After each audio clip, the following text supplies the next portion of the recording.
What are 3 ways you can save on your homeowner's insurance? Hey, this is Greg Mackay, your real estate advisor. I'm here with Katie Whitt. She's an insurance expert. She's actually my agent, and she's the one that I go to when I have questions. Of course, you know, even if your home's paid for, you still want to have home insurance, and we know how expensive things have gotten here lately. So Katie, how can we save some money on our homeowner's insurance? Absolutely, Greg. Well, thank you so much for having me on your video here today. And, our home is our biggest asset typically for most people. So we want to make sure that we protect it and make sure that, any accidental losses are covered. So how do we save money on that? Because this market is a little bit unusual. Some of our premiums are increasing with all the carriers. I would say there's no carrier out there that hasn't had some increase. So what are ways that we can save, right? So probably one of the more obvious ones that most people are aware of is going to be combining your home and your auto together. So when you combine your home and your auto policies together, you bundle them, then you can get as much as 35% discount, 25% discount, which is pretty big, right? I mean, if you can save 25, Sure. 35% on your home, then let's do it, right? Let's try it. So if you can, combining your home and your auto together is a great way. That's probably way number 1, I would say. Okay. Way number 2 would be having protective measures on your home. So protective measures are some of the things that we may already know of, like making sure that you have smoke alarms, fire detectors, making sure that you have a fire extinguisher. Most homes come with this, right?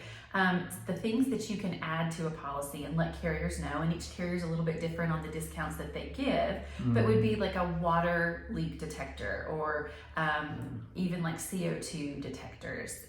If you have a centralized burglary or fire alarm that goes direct to the police station, those are also protective measures. Discount for that. And you can get discounts for that. Yep. Another one would be some carriers offer discounts for your Ring cameras, so the self-installed security cameras.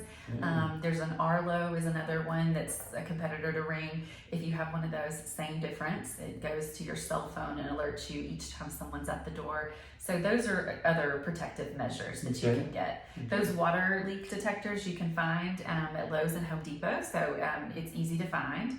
But yeah, just some sort of protective measures that you put on are also, I guess, the number 2 way to save on your homeowner's insurance.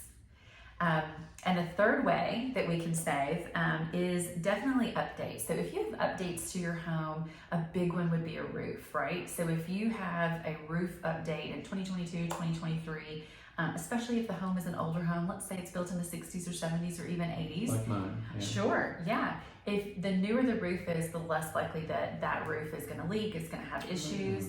So it's always a good idea to let your insurance agent know if you've had updates to your home, letting your insurance agent know about HVAC systems, updates to that, water heaters, any sort of electrical work, wiring, plumbing, any sort of plumbing updates. Those are all great things that you can do to your home that when you let your insurance agent know and they let the carrier know that you have updates to your home, that helps reduce your premium, reduce your rate.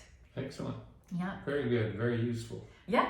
And as a bonus, Greg brought this up to me, so good idea, Greg, is deductible. So when you raise your deductible in insurance, it lowers the premium. So if your deductible is $1,000, if your deductible is $1,500, $2,000, $2,500, you get to help pick in that decision-making process. I can help recommend, and you can help with your threshold, what you're willing to have as a deductible on your homeowner's insurance. So you can adjust it, and adjusting it up to save on your premiums. Absolutely. Sure. So say you had $1,500 and you decide, I'd actually like to go up to $2,000 or $2,500. That will actually help to lower your premium on your home insurance as well. All right. Well, excellent. Well, thanks, Katie. You're welcome. Thank you, Greg. That's actually 4 ways to save on your insurance. I'm going to put her contact information below. If you've got any questions, you can do what I do and call her and ask her. And as always, if you have any real estate questions, feel free to reach out to me. This is Greg Mackay, your real estate advisor, here with Katie Whitt with Dogwood Insurance. And I want to thank you for watching. Have a good day. Thank you.